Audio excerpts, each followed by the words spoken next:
বাংলাদেশে কোনো এক হিন্দুদের ছেলে, নামটা আমি জানি না, সেই ছেলেটা ইসলামকে কুটতি করেছে, কোনো কথা বলেছে, কি বলেছে সেটাও আমি দেখিনি, খালি মোবাইলে কার রাতে যেতে যেতে দেখলাম মুসলমানরা তাকে উল্টো টাঙ্গিয়ে আগুন ধরিয়ে দিয়েছে, পুড়িয়ে মেরে দিয়েছে।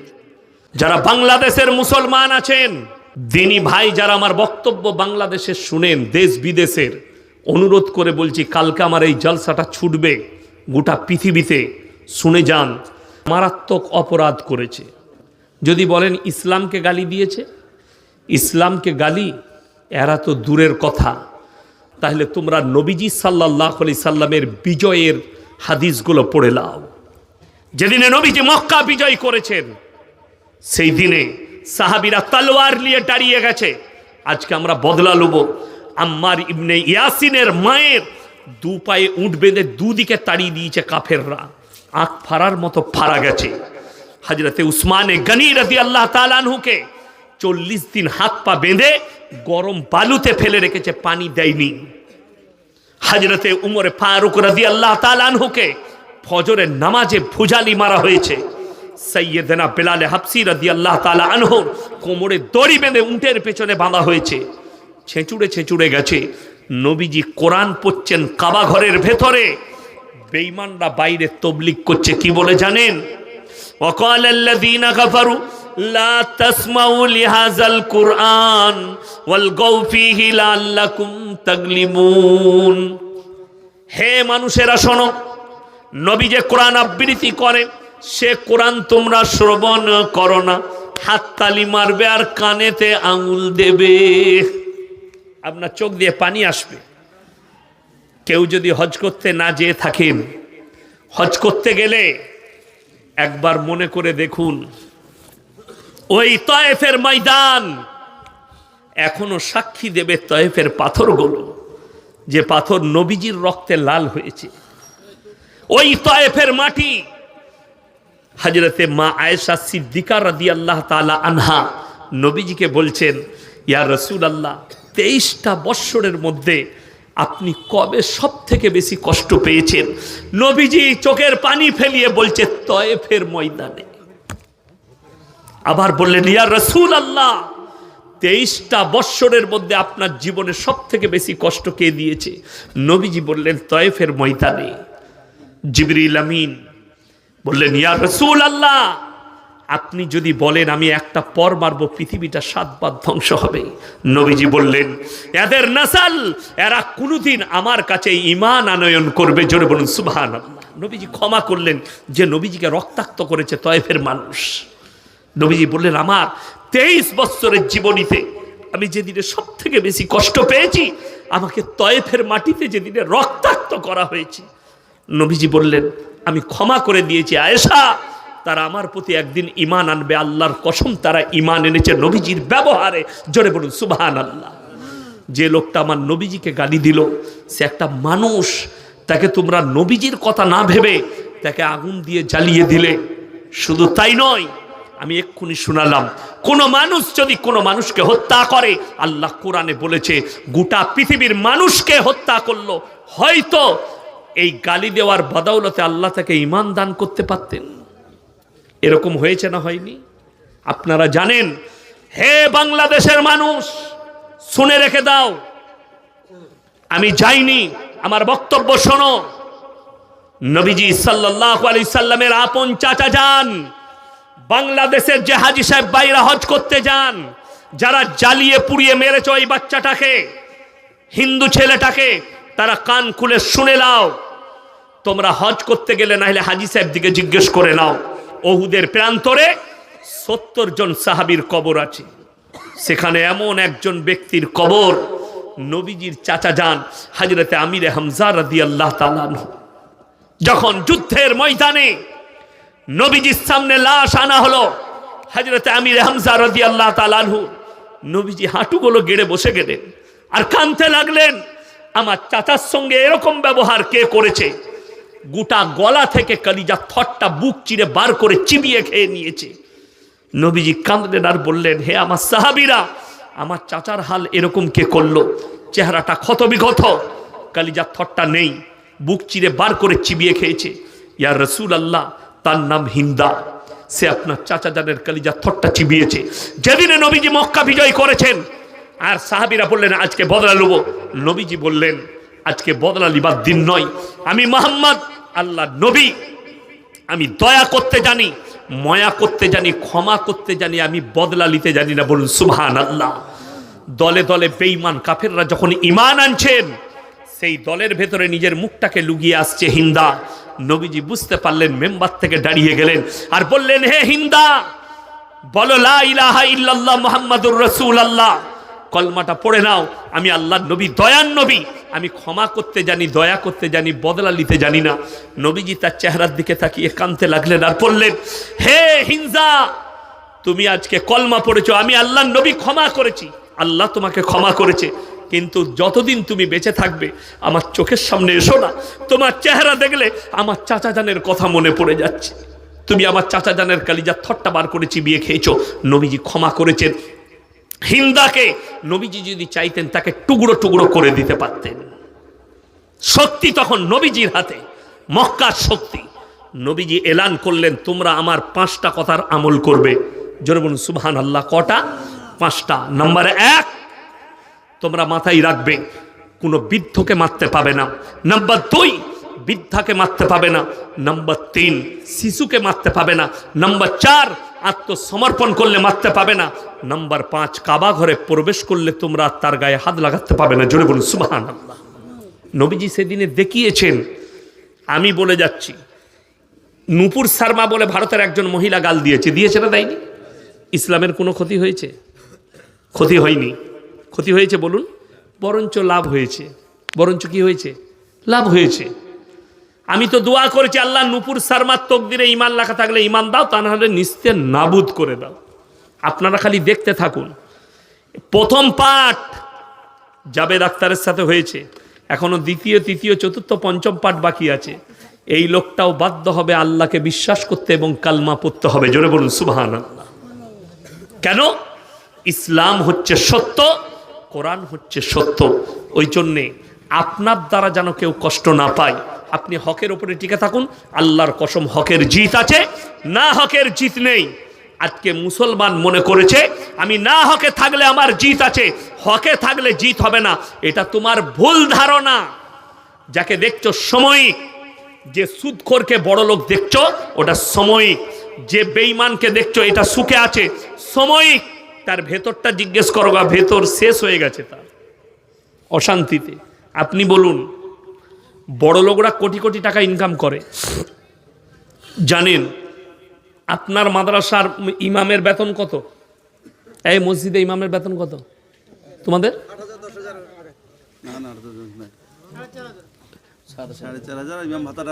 ইমাম ভাতাটা পায় আর 4,500। নামাজ হবে না, 100% নামাজ হবে না।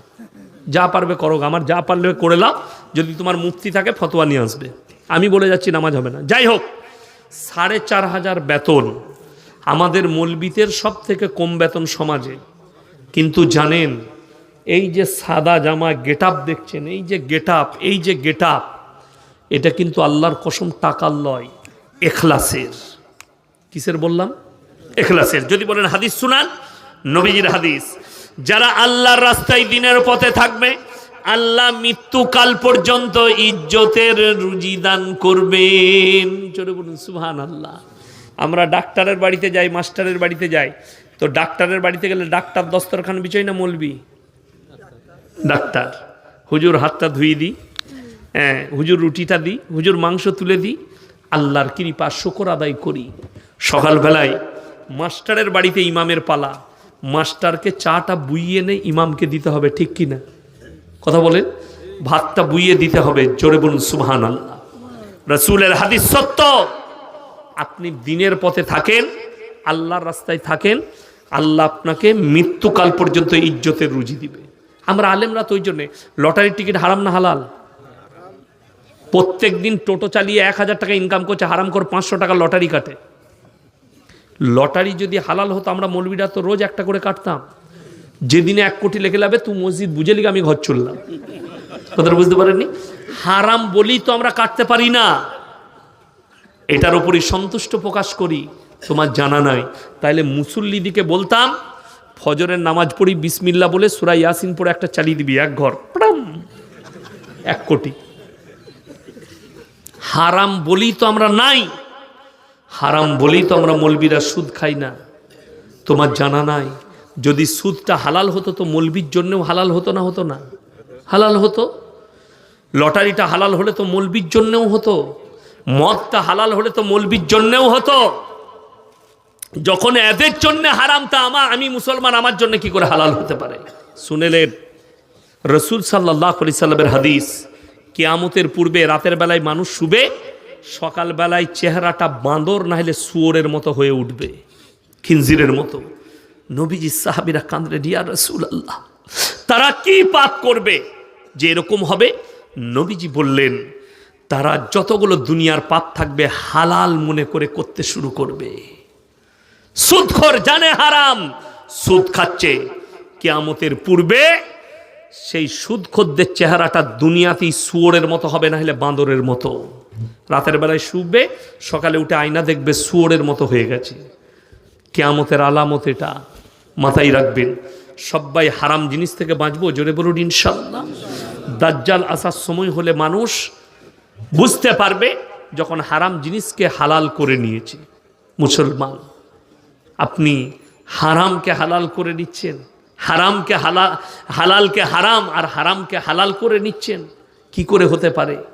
আপনি জানেন না যে হালাল হলে মৌলবীরা আগে ইউজ করত? বিয়ে শাদিতে গান বাজনা করলে পণ লেবার হলে গরিব মৌলবীরা আগে নিত। কেন লেই না?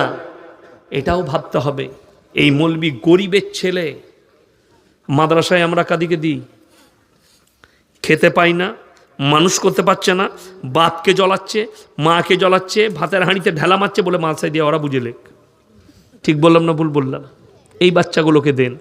এই গরিবের বাচ্চা, যে বেচারা ভিক্ষা করে খায়, মাদ্রাসায় দিয়েছে, আলেম হাফেজ হয়েছে, সে যখন আলেম হাফেজ হয়ে মসজিদে 10,000 বেতন পাচ্ছে, সে তো দাবি করতে পারে আমি যখন 10,000 টাকা ইনকাম করি, আমাকে একটা ভালো অ্যাপাচি বাইক লাগবে, 5 ঘড়ি সোনা লাগবে, 10 লাখ টাকা লাগবে। মৌলবীরা করতে পারে না। আমার যখন বিয়ে হয়, আমার শ্বশুর ঈদের সময় আমার গিন্নিকে জিজ্ঞেস করেছে জামাইয়ের কমিটা ছিট লাগে, জিজ্ঞেস করবে আমার নিজের ফুপা। আমি বললাম তোমার বাপকে জিজ্ঞেস করো ওদের গাঁয়ের লোকের কত লাগবে, বর্ধমান থেকে ধরিয়ে দেবো, টেনে নিতে বলবে। আমার বাপের নাই, আমি ছিঁড়া পড়ে ঈদগায় যাব। কিন্তু এখন আপনি ঈদগায় কাকে দেখতে কীরকম দেখতে পাবেন? জাঙ্গিয়াটা শ্বশুরের, লুঙ্গিটা শ্বশুরের, গেঞ্জিটা শ্বশুরের, আঁতরটা শ্বশুরের, জামাটা শ্বশুরের, তোয়ালিটা শ্বশুরের। তোর কি বলে? খালি ন্যাংটো মানুষটা আমি, বাকি আর কিচ্ছু নাই শ্বশুরের। 1 সপ্তাহ আগে থেকে হারাম করে বউকে বলছে, তোমার বাপকে ফোন করো, ঈদিটা পাঠাবে না। তুই হিজড়ে পয়দা করেছে, হিজড়ে, কামাবার ক্ষমতা নাই। আর আমরা মৌলবীরা হচ্ছে মরদ, আসলেই মরদ। দাড়ি যারা রেখেছে, যারা দাড়ি টুপিওয়ালা, এরাই মরদ। যদি বলেন কেন, আমি বলি নাই, তোমাদের আচার আচরণই বলছে। যদি বলেন হুজুর বুঝিয়ে দেন, মেয়েরা, আমাদের মা বোনেরা কাদিকে দেখে বেশি পর্দা করে? দাড়িওয়ালা মলি সাহেব যাচ্ছে, আর দেশের লোক যাচ্ছে মাথায় কাপড়ের দরকার নেই। ঠিক বললাম না ভুল বললাম?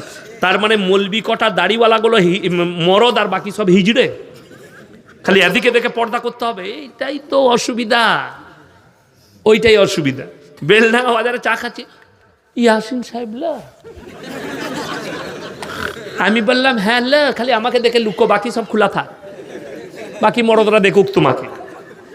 দুঃখ ওইটাই মায়েরা, পর পুরুষের কাছ থেকে তোমাকে পর্দা করতে হবে, যে কোনো পুরুষ হোক, দাড়ি চাচা দাড়িওয়ালা। এই মুসলমান কত নিকৃষ্ট দেখুন। ইনি পাগড়ি পরেছেন, পাগড়ির ওপরে জ্যাকেট, রুমাল। আচ্ছা দেখতে খারাপ লাগছে না ভালো লাগছে? ভালো লাগছে মাশাআল্লাহ। আমার পাশে ইনি বসে আছেন মাশাআল্লাহ, আর আমি জানি না আমাকে কেমন লাগছে, তোমরা জানো। ইনি বলছেন মাশাআল্লাহ। যাই হোক, একটা বাংলাদেশের ছেলে আমাকে ফোন করে বলছে হুজুর ছেলেদের সোনা পড়তে নাই কেন? আমি বললাম হারাম। বলে দলিল দেন। আমি 2টো হাদিসের দলিল পাঠিয়ে দিলাম তাকে, চ্যাপ্টার তুলে। সে বলছে ওয়া দলিল মানবো না। আমি কি লাগবে? বলছে আমাকে বুঝতে হবে। আমি তুমি এক কাজ করো, আমরা বিয়ে হয়েছে? বলে হ্যাঁ। আমরা তোমার বউ কানের পড়ে? বলে হ্যাঁ। আমরা তুই কাল থেকে 2টো কানের পড়বি। আমি তোর বউ নাকের পড়ে? বলে হ্যাঁ। আমি তুই কাল থেকে একটা নাকের পড়বি। হাতের 2টো বালা তোর বউ পড়ে? তো বলে হ্যাঁ। আমি তুই পড়বি। গলায় একটা হার পড়বি, দিয়ে দেখবি তুই কোনটা তোর বউ কোনটা ধরা যাবে না, তোরা দুজনেই কনফিউজ হয়ে যাবি। তাকে বললাম বুখারী শরীফের হাদিসে আছে, কোন পুরুষ যদি নারীর মতো রূপ ধারণ করে আল্লাহ তার দিকে তাকিয়ে দেখবেন না।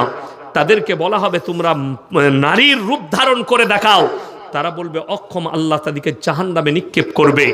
যে নারীরা পুরুষের মতো রূপ ধারণ করবে, বুখারী শরীফের হাদিসে আছে, আল্লাহ তাদের দিকে তাকাবেন না।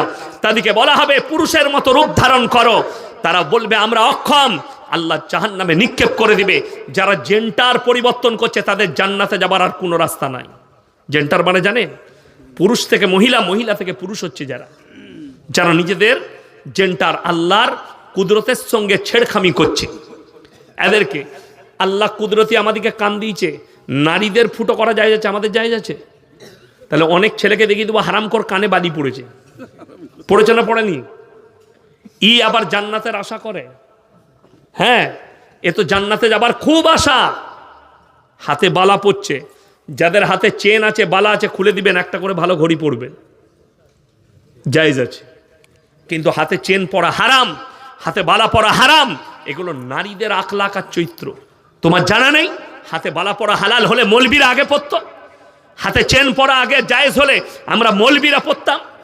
তুমি পড়েছো একটা রূপোর চেন, আমি ইয়াসিন জলসা করি, আমি একটা সোনার চেন পরতে পারতাম, পারতাম না। কিন্তু হারাম বলেই তো পড়িনি, হারাম বলেই তো ইউজ করিনি। বেটার বিয়েতে গান বাজনা করছো, হিজড়ে নাচাচ্ছ, আশা করি আপনাদের এখানে নাই গান বাজনা হয়। তাহলে আপনি বলুন গান বাজনা ইসলামী শরীয়তে হারাম না হালাল? হারাম। তাহলে একটা মুসলমান কি করে গান বাজনা করতে পারে? আমার এক বন্ধু আমাকে দাওয়াত দিল, আমার শালা বলেছে আপনাকে দিয়ে বিয়ে পড়াবে। না আলহামদুলিল্লাহ, কিন্তু আমি কোনো গান বাজনা অবৈধ কাজ হলে সেই জায়গায় থাকি না, আমি আত্মীয়র বিয়ে থেকেও পালিয়ে যাই। বলে হুজুর কিচ্ছু হবে না। আমি ড্রাইভারকে বললাম মুর্শিদাবাদে জলসা আছে, চল আগে আগে বেরিয়ে যাই, খানা খেয়ে বেরিয়ে যাব। চলে এলাম তো একটা মেয়ে একটা নাকের একটাই হবে না, আমাকে দিলে 5টা দিতে হবে। হয়ে যাবে? তাহলে 5টা তুমি আদায় করে নিয়ে এসো। যাই হোক, তো আমি গাড়ি নিয়ে বেরিয়ে গেলাম, মুর্শিদাবাদে জলসা আছে, খেয়ে দিয়ে চলে যাব বিয়ে পড়িয়ে। আমি যখন ঢুকলাম আমাকে বললো হুজুর এইটাই হবে। ঢুকে তখন দেখছি ডিজে বাজছে, ডিজে। আমি বললাম না, আমাকে তো বলেছে এসব কিছু হবে না, তাহলে এই বিয়ে বাড়ি হতেই পারে না। মেয়ের বাপটা ছুটে এসে বলছে হুজুর এই বাড়িটাই। না তো, আমাকে তো এরকম কথা হয়নি, গান বাজনা হবে না। ওই ওটা ছোটো ছেলেরা বাজে, আমি তুমি হিজড়ে, ছোটো ছেলেরা বাজে তুমি হিজড়ে। আমি বললাম এই বিয়ে ইয়াসিন সাহেব পড়াই না, তোমাদের জানা নাই। আমি আমার নিজের আত্মীয়র বিয়ে থেকে পালিয়ে এসেছি, পা গাড়ি থেকে বার করি না, আমার ড্রাইভার জানে। আমি বেরিয়ে পালিয়ে গেলাম, খানাও খাই নাই, হোটেলে খেলাম, কুলিতে একটু খাবার খেলাম, পালিয়ে এলাম জলসাই। সে আমার সাথে 3 মাস কথা বলেনি, রেগে। আমি বলেছিলাম যেদিনে সে হক বুঝবে সেই দিনে সে আমার হাত ধরে ক্ষমা চাইবে। 3 মাস পরে আমার হাতে ধরে ক্ষমা চাইছে, আমি অন্যায় করেছি হুজুর, কথা দিয়ে কথা রাখতে পারিনি, সত্যিকারই এটা অন্যায় হয়েছিল। আমি বললাম আল্লাহ তোমাকে হিদায়েত দিয়েছে, এটাই আমার কাছে শুকর আদায় যে তোমাকে হিদায়েত দিয়েছে। আমি শর্ত রেখে দিই, আমি আমার ছাত্রের বিয়ে পড়াতে মসজিদের ভেতরে বিয়ে পড়াবো। আমার নিজের আত্মীয়র বিয়ে পড়িয়েছি, মুম্বাইয়ে থাকে, আমার ভাইয়ের বুনাই, সেটাও আবার আমার ফুপুর ননদের মেয়ের বিয়ে আমাকে দাওয়াত দিয়েছে, মানে ওটাও আমার ভাগ্নি হচ্ছে। আমি বললাম মসজিদের ভেতরে নিকাহ হবে, বিয়ে পড়েছি মসজিদের ভেতরে নিকাহ। আমি বললাম মুম্বাই থেকে খেজুর এনেছিল, আমি ছড়িয়ে দাও, চারিদিকে ছিটিয়ে দিলে মসজিদের ভেতরে। একটা বয়স্ক চাচা বলছে আবার নতুন ডিজাইনের বিয়ে কবে থেকে আপনারা স্টার্ট করলে? আমি বললাম চাচা তোমার সব পেকে গেছে, তুমি পাকনি। বলছে কেন? আমি বললাম এইটাই সুন্নত তরিকা। বলছে খেজুর ছিটানোটা? আমি বললাম হ্যাঁ এইটাই, ছোয়ারা ছিটিয়ে দেওয়া এটাই সুন্নত। আলেমদিকে জিজ্ঞেস করুন, নবীজি সাল্লাল্লাহু আলাইহি সাল্লামের জামানায়, সাহাবীদের জামানায়, তাবিনদের জামানায়, তাবে তাবিনদের জামানায় মসজিদের ভেতরে নিকাহ হয়েছে, যার কারণে কোনো রকমের পাপ হয়নি। আজকে নিকাহটাকে টেনে প্যান্ডেলে নিয়ে গেছে, এক হারামখোর এই কোণ থেকে, এক হারামখোর ওই কোণ থেকে। একজন বলছে কলমটা ধরো, দিয়ে হারাম করে ভিডিও করছে। কোথা থেকে পেলে? অনেকজন বলবে হুজুর আপনারও তো জলসা ভিডিও হচ্ছে, ইমানদারির সঙ্গে বলুন বিয়ের ভিডিওটা ইসলাম প্রচার হবে না? প্রচার হবে না? হবে। বিয়েতে ভিডিও করলে ওটার দ্বারা ইসলাম প্রচার হবে, আর এই জলসাটা শোনার পরে ইসলাম প্রচার হবে না? হবে না? হবে। কেন হবে বলে দিই। আমি এই গতকালকে একটা দোকানে চা খেলাম, হিন্দু ভাইয়ের দোকান। সে বলে স্যার আপনার জলসা আমি সবসময় শুনি, সবসময় আপনার, এই দেখেন মোবাইল খুলে দেখালে বলে আপনার ছাড়া কারণ নাই, আমি কোনো গান ফান শুনি না, শুধু আপনার বক্তব্য শুনি, রাতের বেলায় ঘুম আসে। তাহলে আল্লাহ যদি তাকে কবুল করে নেয় এতে ফায়দা আছে না নাই? ফায়দা আছে। একটা অমুসলিম ভাইয়ের কাছে ইসলামের দাওয়াত পৌঁছাচ্ছে এটার দ্বারা, কিন্তু তোমার ভিডিওর দ্বারা কার কাছে দাওয়াত পৌঁছাচ্ছে? এই যে আর এক হারামখোরের উৎপত্তি হয়েছে, এই মুর্শিদাবাদের নদিয়া বাড়ি শফিক না কি নাম ওই হারামখোরটা, শফিক। আপনার সন্তানকে যারা ভিডিও দেখাচ্ছেন তারা জিনার রাস্তায় ঠেলে দিচ্ছেন, সন্তানের ভবিষ্যৎ নষ্ট করছেন ওই হারামখোরের ভিডিও দেখানো মানে। আমাকে যদি একদিনের জন্যে মুখ্যমন্ত্রী করেন, 24 ঘন্টার ভেতরে এই হারামখোর যারা নাচানাচির ভিডিও করছে জেলের কুঠরিতে ভরে এদিকে ফাঁসি দিয়ে দেব। যারা কমকে ধ্বংস করছে, আমাদের বাচ্চাদেরকে ধ্বংস করছে। আমাদের ভারতের একজন আর্টিস্ট, তার নাম হচ্ছে সনু সুদ, বলিউডের আর্টিস্ট, খুব ভালো। তিনি বলেছেন অস্ট্রেলিয়ার মতো ভারতেও বাচ্চাদের জন্য মোবাইল ইউজ করা নিষিদ্ধ করা দরকার। সোশ্যাল মিডিয়া 10 বছর বয়স, নানির কাছে নানি আমি ফার্স্ট হয়েছি, একটা মোবাইল দিবে না? নানি বলছে দুব্বো ভাই দাঁড়া, বলছে কবে দিবি? বলছে তোকে ঠিক দেবো। দিয়ে নানি এখন কোমরে কাপড় গুঁজে চলে গেল বন্ধন লোন না হলে গ্রুপ লোন নিতে।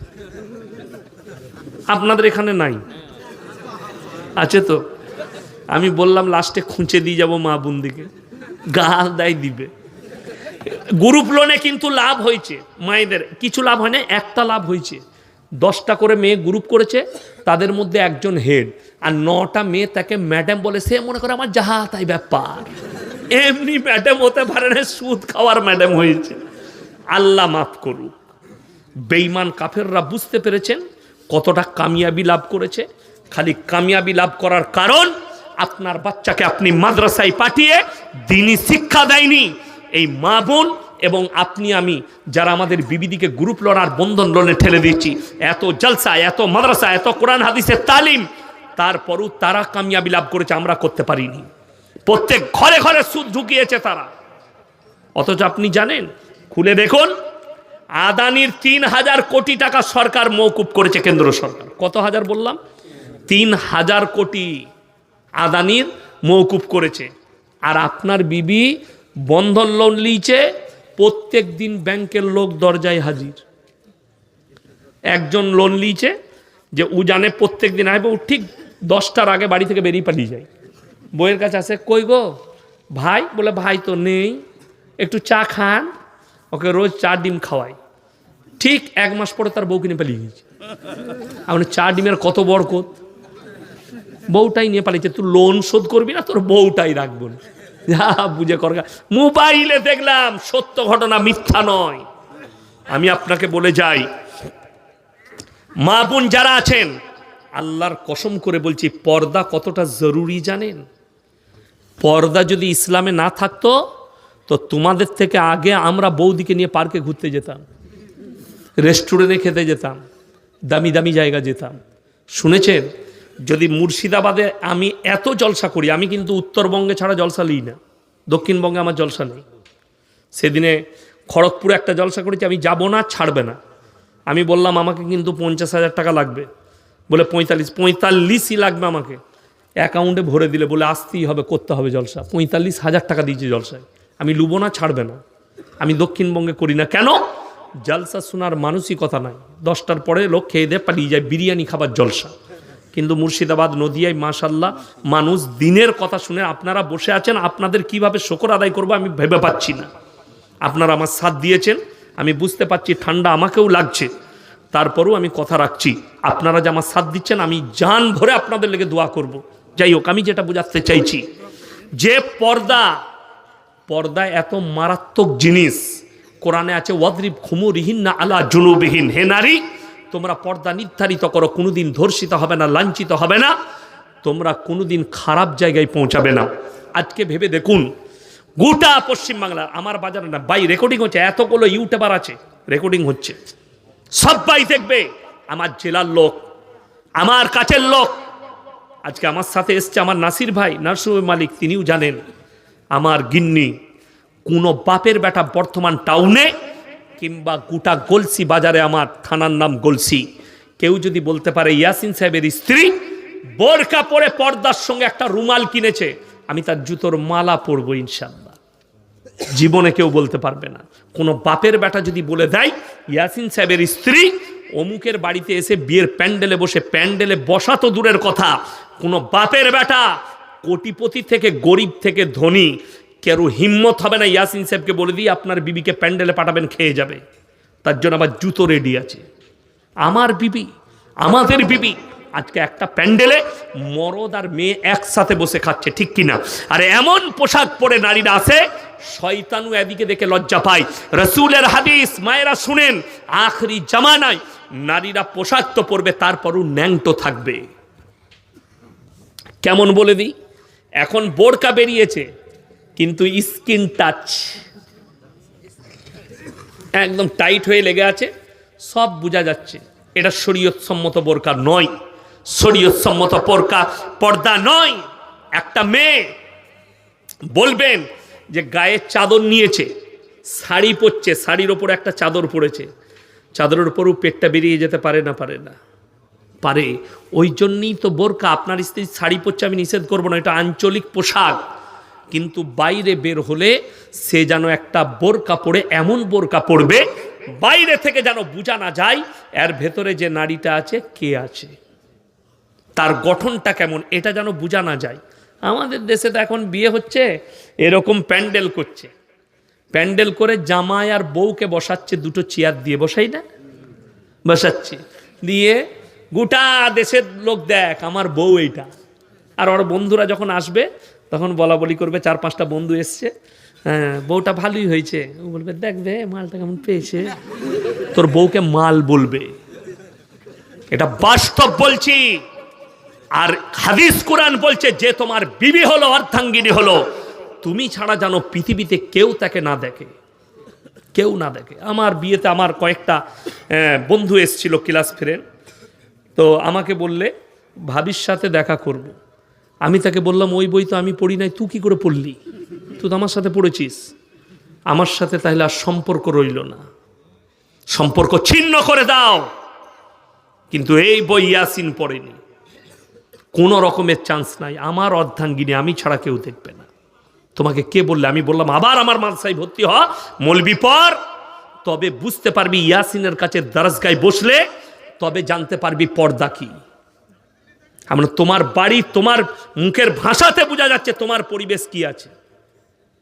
বড় কষ্ট লাগে। ইয়াসিন সাহেবকে আপনি ভালোবাসতে পারেন, আমার সঙ্গে মহব্বত থাকতে পারে, আপনি আমাকে বাড়িতে ডেকে আপনার মেহমানখানায় 1 কাপ চা খাওয়াতে পারেন, ঘরে নিয়ে গিয়ে বসুন, কই গা তোমার ভাই এসছে ইয়াসিন সাহেব, নিয়ে একটু ভাবির সাথে গল্প করুন, আমি মিষ্টি নিয়ে আসি। হারাম কর, 3 দিন তোর বইয়ের সাথে ওরকম গল্প করতে পেরে 4 দিনের মাথায় তো আমি এমনি নিয়ে পালাবো। কথাটা বুঝতে পারেননি? আর রেখে যাব ওকে, এমনি নিয়ে পালাবো। ওই জন্য অনুরোধ করছি, পর্দা সবাই করবেন ইনশাল্লাহ, পর্দা অবশ্যই করেন। আপনার দরজায় লিখে দেন বিনা অনুমতিতে প্রবেশ নিষেধ পরপুরুষের জন্যে। আপনি বাড়ির পুরুষ, আপনি বাইরে গেছেন, বাজার গেছেন, বেলডাঙ্গা গেছেন কিংবা সারগাছি গেছেন, ঘুরে এসে যখন ঢুকবেন দরজায় সালাম দিয়ে ঢুকতে হবে, আসসালামু আলাইকুম জোরে বলবেন। কেন জানেন? আপনার বিটি আছে, বউ আছে, বৌমা আছে, বোন আছে, তারা বাড়িতে মেয়েরা কাজ করে না, করে না, কাজ করতে করতে মাথার কাপড় সরে যেতেই পারে, পিঠের কাপড়টা সরে যেতেই পারে। যখনই সালামের আওয়াজ পাবে সবাই নিজেকে ঢেকে নিবে, আপনারও চোখ হিফাজত হবে, ইজ্জত বেঁচে যাবে। কিন্তু আমাদের দেশে হোলসেল করা আছে, পাড়ার ছেলে আসছে, কই গো ভাবি কি করছো, আর ভাবির গায়ে কাপড় নাই। ঠিক বললাম না? রাগ করেন না, আমি কিন্তু বাস্তব বলছি। সেই পর পুরুষটা আপনার বাড়িতে কেন যাবে ভাবি বলে? দরজায় রাখা থাকবে, বিনা অনুমতিতে প্রবেশ নিষেধ নেই। আসসালামু আলাইকুম, ভাইজান আছেন? জি এখন তো নেই, বেলডাঙ্গা গেছে, আপনি পরে আসবেন। কোথা থেকে এসছেন? বলে আমি বহরমপুর থেকে এসছি। আচ্ছা ওইদিকে মেহমানখানাটা খুলে দিচ্ছি, ওখানে বসে থাকুন, আসছে ভাই। মেহমানখানা খুলে দিলেন। যদি মেহমানখানা না থাকে আপনি বাইরে একটু বসুন, চায়ের দোকানে চা খান, উনি আসছেন, ঢুকতে দিবেন না।